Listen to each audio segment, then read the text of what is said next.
Hello students, how are you? I hope you all are good बच्चों. So today's topic we are going to cover this one, phrases and clauses. So let's begin. Underline the correct phrases given in brackets. So bracket के अंदर आपने क्या करना है? Correct phrases को underline करना है like this. So first sentence हम पढ़ लेते हैं. The constable was very helpful to the accident victims when he went by his duty, across his duty, beyond his duty, away from his duty and admitted them to hospital. So आपने देखना है correct one कौन सा है, खुद से करना है. Second one is a terrible fire spread with the row of huts, through the row of huts, for the row of huts, by the row of huts, near the main market. Third one is Rita enjoyed the view with the snow-covered mountains, from the snow-covered mountains, of the snow-covered mountains, in the snow-covered mountains. These days, you can watch surgeries in the TV channels, on the TV channels, inside the TV channels, with the TV channels. A phrase is a logical group of words in a sentence that may work as a noun, adjective, verb, adverb or preposition. It conveys a single meaning, but its sense is dependent on the sentence as a whole. It does not contain a finite verb, but it can contain a non-finite verb. जो phrase है बच्चे, phrase क्या होती है? Phrase यहाँ पर define दिया गया है. फ्रेज जो होती है उसके अंदर लॉजिकल होता है बच्चे, लॉजिक होना चाहिए ग्रुप ऑफ वर्ड्स का सेंटेंस के अंदर, और वो वर्क करती है कैसे? As a noun, adjective, verb, adverb और प्रेपोजिशन के बेस पर, और वो कन्वे करती है single meaning, but its senses is dependent on the sentence as a whole. कहीं पर वो डिपेंड भी होती हैं. सो वहां पर कंटेन करती है finite verb, but it can contain a non finite verb. Example देख लेते हैं. I could see the lashing waves of the sea. He enjoyed the team at the last moment. In the above sentences, the colored groups of words are phrases. So यहाँ पर जो red और pink color आप समझ सकते हो, तो इसके अंदर जो दिया गया है pink color से, वो क्या है? Phrases दी गई हैं. Read one more sentence. As per the rules, the students in the secondary classes have to appear in the board exams. So जैसे मैंने बच्चे अभी सेंटेंस पढ़े हैं, तो आपने देखा होगा अंडरलाइन के बेस पर कोमा से पहले मैंने सेंटेंस में पॉज दिया है. So यहाँ पर आप देख रहे हो हमारे 4 टाइप्स ऑफ सेंटेंसेस दिए गए हैं. ओके, और इनको लॉजिकली तरीके से ग्रुप में एडजस्ट किया गया है ताकि हम प्रॉपर तरीके से इनका मीनिंग समझ पाए. In this sentence there are 4 groups in which words are grouped logically. So these all are phrases. तो इनको क्या बोलेंगे बच्चे? फ्रेजेस. नेक्स्ट है बच्चे टाइप्स ऑफ फ्रेजेस. फ्रेजेस कितनी तरह की होती हैं? Depending upon their functions, the phrases are classified into the following types. First one is noun phrases. Second, adjective phrases. Third, verb phrases, adverb phrases and prepositional phrases. So one by one सबके बारे में discuss करेंगे बच्चे. Let's study them briefly. First one is noun phrases के बारे में हम पढ़ते हैं.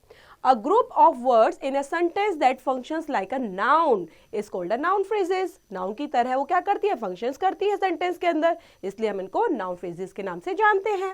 Then it may have a noun or pronoun as its main word. For example, the workers of this factory are very devoted.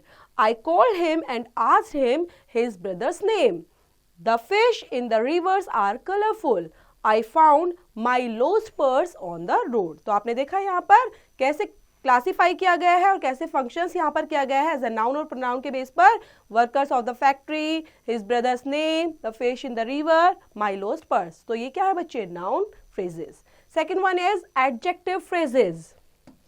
A group of words in a sentence that functions like an adjective is called an adjective phrases. For example, the classrooms of these schools are large and airy. The workers of this factory earn a lot of money. The students were carrying a flag made from cotton. The old man with a large gun in his hand is a retired officer. The hill was too high to climb. Next one is verb phrases. A verb phrase contains different forms of verb and functions like a single verb.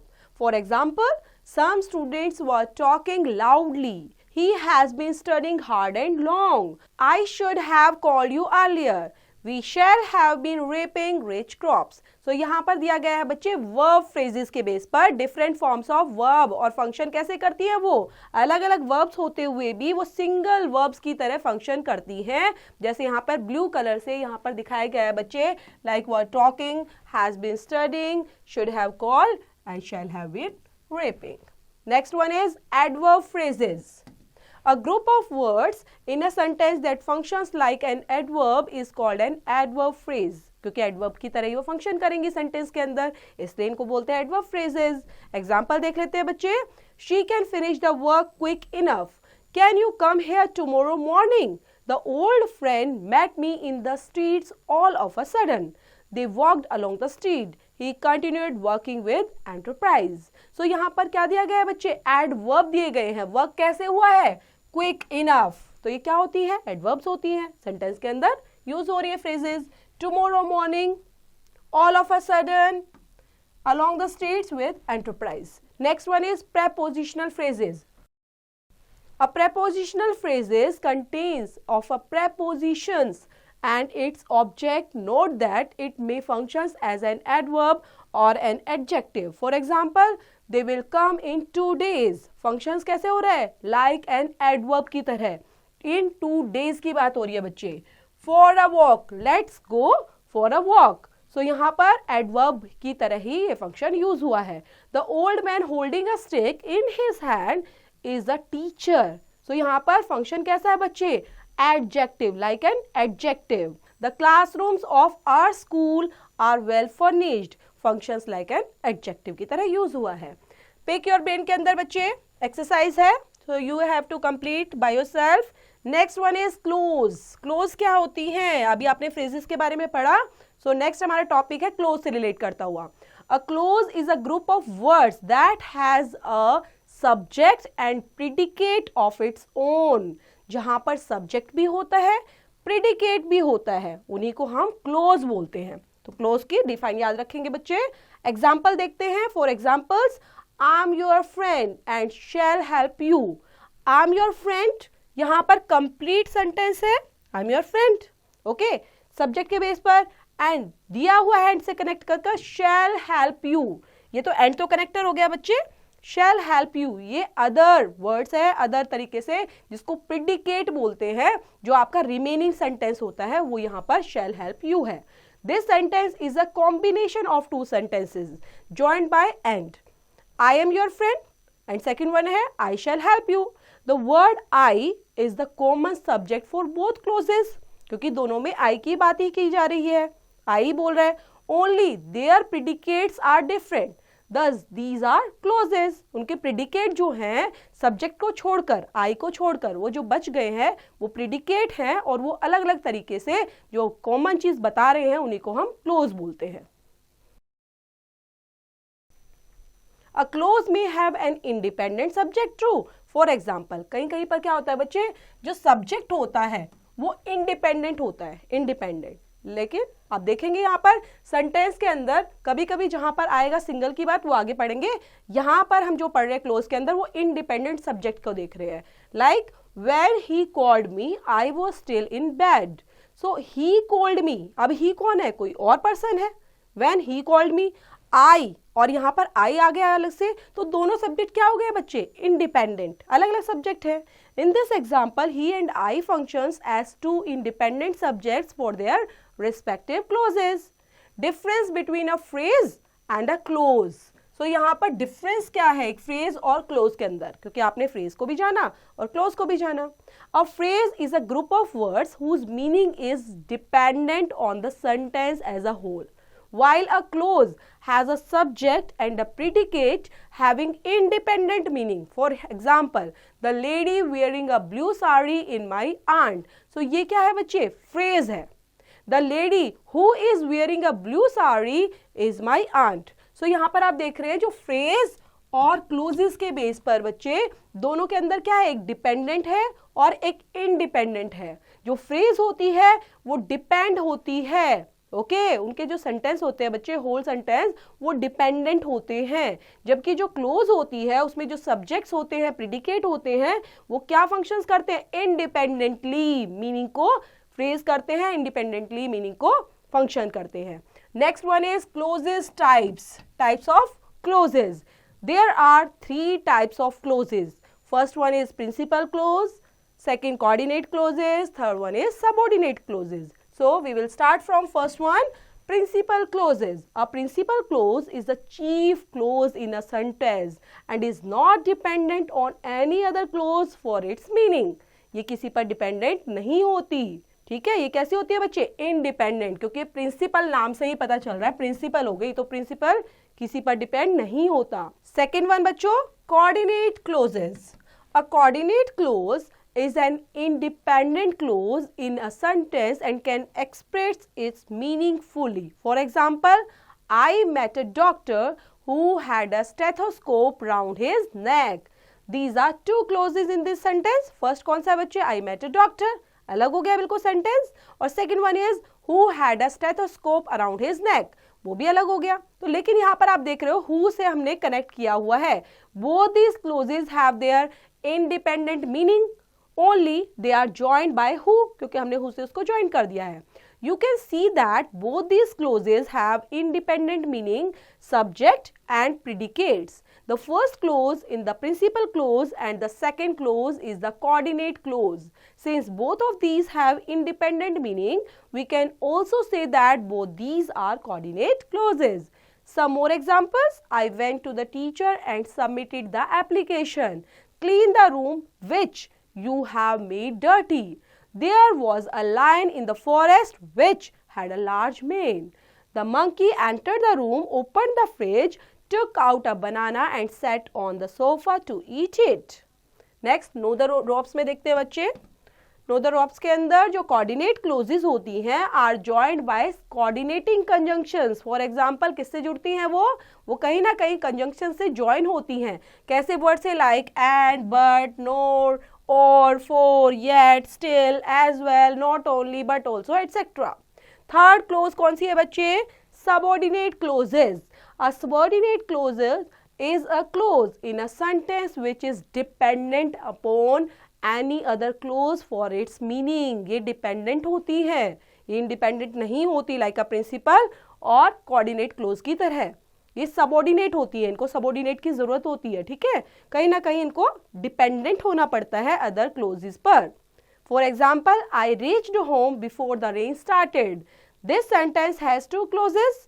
I reached home before the rain started. The first clause has an independent meaning and is not dependent on the other clause for its meaning. So it is the principal clause. However, the second clause cannot stand as an independent sentence. So we can say that it has no sense of its own, or that its meaning is dependent upon the other clauses for its full meaning. So it is a subordinate clause.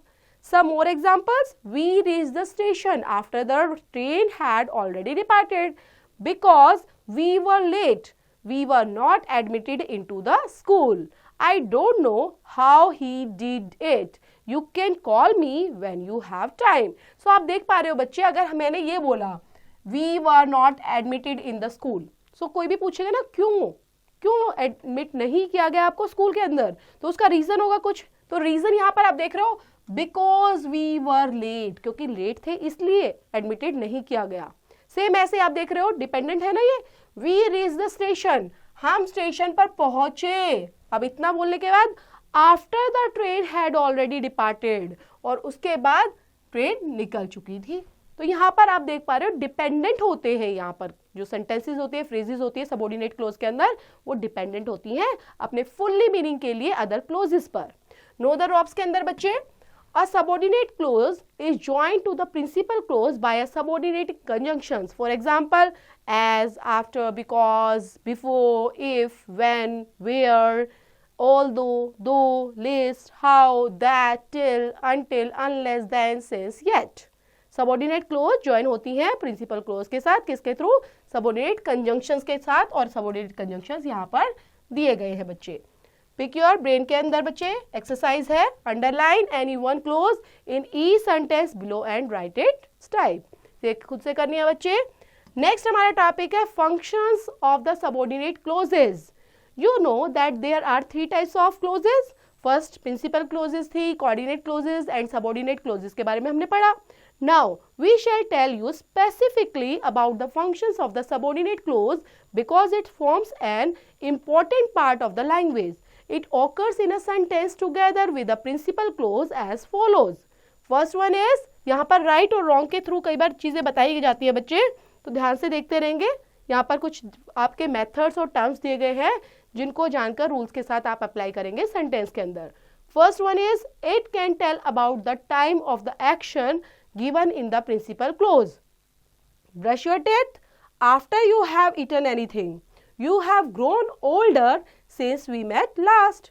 It can tell about the place of the action. Okay? कि यहाँ पर कहाँ पर वो action हुआ है, किस place पर हुआ है, उसके बारे में बताता है प्रिंसिपल क्लोज के through. Look for the ball where you throw it. He earns a lot of money wherever he works. It can tell about the reasons of the action given in the principal clause. Let's hurry because the school time is approaching fast. Since it is raining, we cannot go out without an umbrella.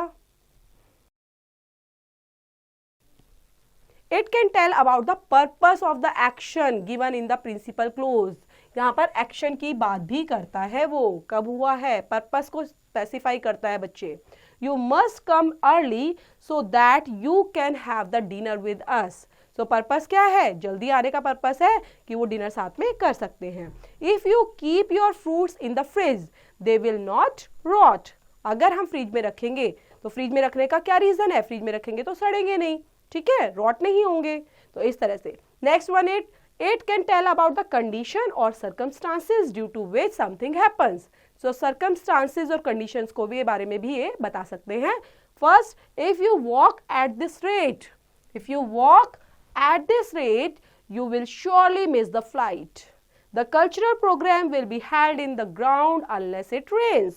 Next, it can tell about some concession or contrast indicating something surprising or unusual connected with the principal clause.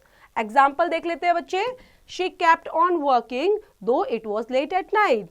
I won the race even though he was taller than me. Next ये बताते हैं बच्चे, compare with something in a principal clause. कैसे compare? You can take as much as you can carry. She is taller than her husband is. Next, it can tell about the result of an action given in the principal clause. Action, result के बारे में भी बताते हैं। The hill is so high that we cannot climb it up. It was such a little food that we went out to look for some eatery. Next, it can describe a person or thing given in the principal clause. जो भी person या thing दिया गया है principal clause उसके बारे में भी बताते हैं। The girl who is wearing a white frock is my daughter. The building which you can see on the left was bought by us recently. नेक्स्ट है बच्चे पिक योर ब्रेन। ये एक्सरसाइज दी गई है, कंप्लीट करनी है आपने।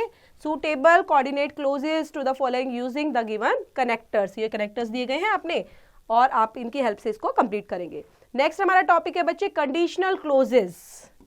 कंडीशनल, कहीं ना कहीं कंडीशन वहां पे दी गई होगी। So let's begin. A conditional sentence comprises a principal clause and a subordinate clause. In a conditional clause, the fulfillment of a condition depends on the fulfillment of the prepositional of the sentence.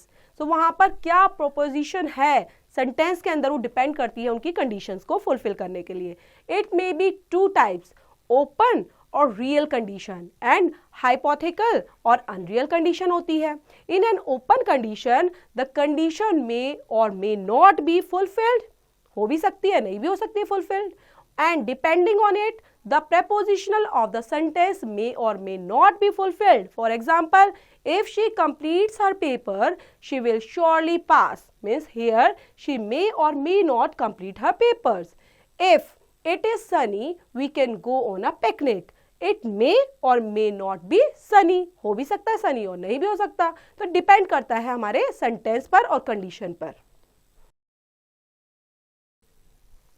However, if the speaker thinks that the situation is unlikely or impossible, it becomes a hypothetical condition or past tense is used in such sentences. For example, if she completed her paper, she would surely pass. So यहाँ पर past sentence का use करके हुए बच्चे और past tense की help से यहाँ पर सेंटेंस बनाया जाता है जिसके अंदर कंप्लीट होगा या नहीं होगा उस बेस पर वो इम्पॉसिबल और अनलाइकली सिचुएशंस को बताता है. It is unlikely that she would complete the paper.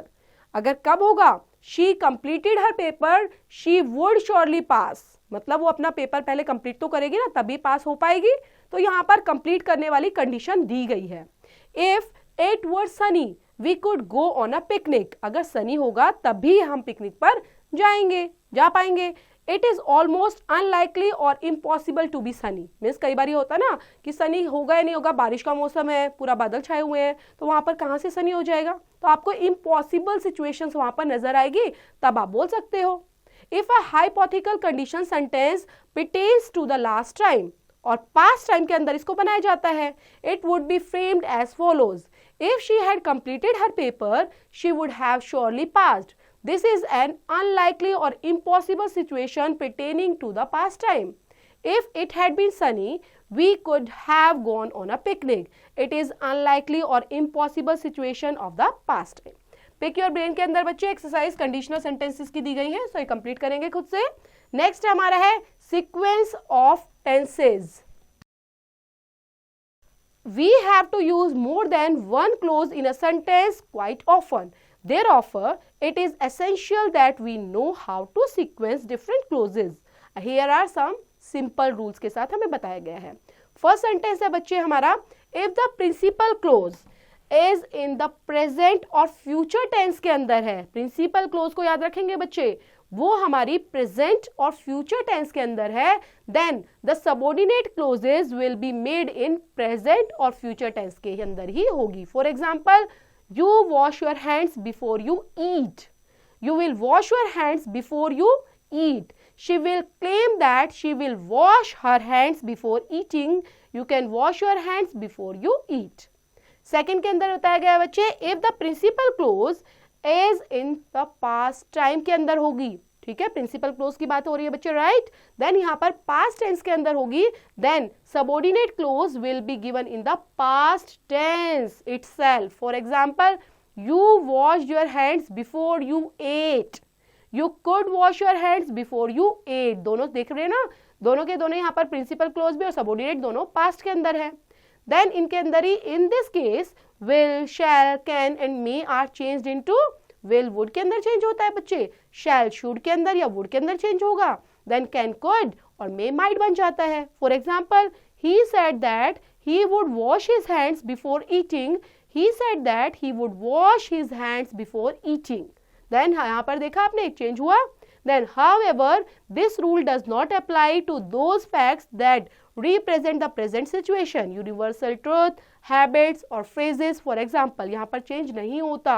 He said that he washes his hands before eating. So यहाँ पर habit की बात दिखाई जा रही है बच्चे कि वो wash करती ही है, खाने से पहले करती है, तो उसकी habit है वो.